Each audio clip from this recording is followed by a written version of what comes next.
सास बहू की जोड़ी, बालों में बंधी रिश्तों की गिरह। एक, पहला सिरा, पुराने तेल की खुशबू। गांव की गलियों में जब भी कोई औरत अपने बालों में चंपा का तेल लगाकर निकलती, तो पीछे से कोई न कोई जरूर कह देता, लगता है रामदुलारी की बहू निकली है। रामदुलारी एक घाघ सास और उनकी बहू कविता नवविवाहिता, सुंदर, शांत, मगर आत्मसम्मान से लबालब।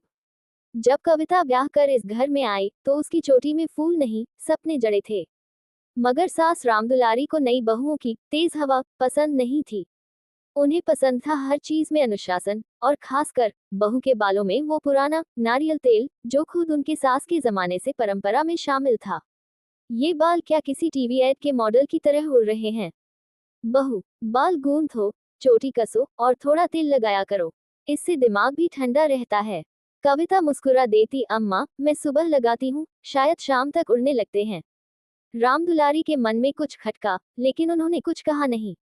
वे जानती थी, रिश्तों की नींव बहस से नहीं, समझ से मजबूत होती है। दो, दूसरा सिरा, चोटी की गांठें।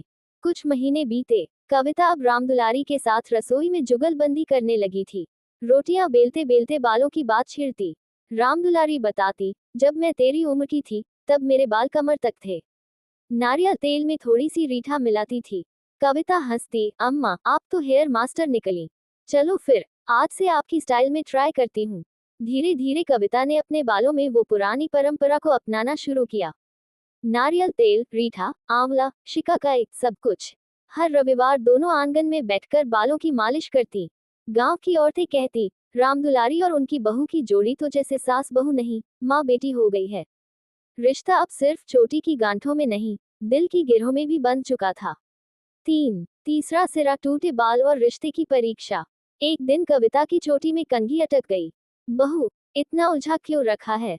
अम्मा, जरा ऑफिस में टेंशन था, भूल गई थी बाल खोलना।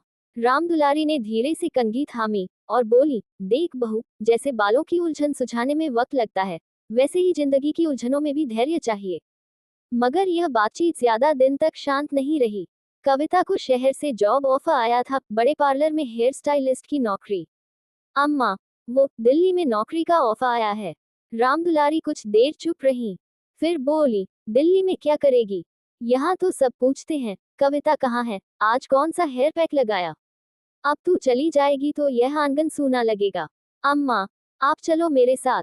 मैं। रामदुलारी हंसी, मुझे अब कौन देखेगा वहाँ, मेरे सफेद बालों को कौन मॉडल बनाएगा? कविता मुस्कुरा दी, अम्मा आपके बालों में अनुभव है, मेरा स्टाइल वहीं से निकला है। चार, चौथा सिरा, पार्लर में सास। दिल्ली के एक प्रसिद्ध सैलून में बोर्ड लगा था, कविता हेयर एंड हर्बल्स।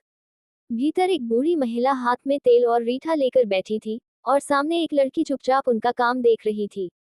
ये मेरी अम्मा हैं, पुराने नुस्खों की खदान। कस्म हंसती, तो आज आप सास बहू की जोड़ी से बाल सेट करवा रहे हैं।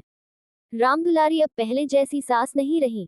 वे वीडियो में टिप्स देती थी, अगर बाल टूटते हैं तो चिंता नहीं, बस रीठा में थोड़ा सा दही मिलाओ। पार्लर चल निकला। सोशल मीडिया पर सास बहू हेयर ट्रिक्स के नाम से उनका चैनल फेमस हो गया। पांचवा सिरा, सफेद बालों की महिमा। समय गुजरा, रामदुलारी के बाल अब पूरी तरह सफेद हो चुके थे, मगर चमक वैसी ही थी जैसी किसी ताजे नारियल की हो। कविता, उन्होंने कहा एक दिन, अब मैं गांव वापस जाना चाहती हूँ। वही आंगन, वही पीपल के नीचे की चौकी। कविता की आंखें भर आईं।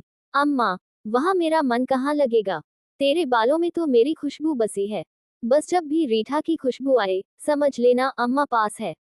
गांव लौटने के बाद भी हर महीने रामदुलारी दिल्ली आती। उनका वीडियो कॉल चलता रहता। अब दोनों की जोड़ी सिर्फ घर तक सीमित नहीं थी, बल्कि डिजिटल दुनिया की मिसाल बन चुकी थी।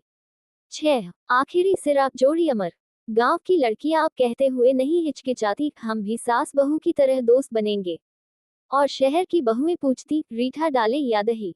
रामदुलारी और कविता ने बालों के बहाने रिश्तों को जोड़ा, सुलझाया और सजाया, क्योंकि हेयर स्टाइल सिर्फ सुंदरता का नहीं, समझदारी और स्नेह का प्रतीक बन चुका था।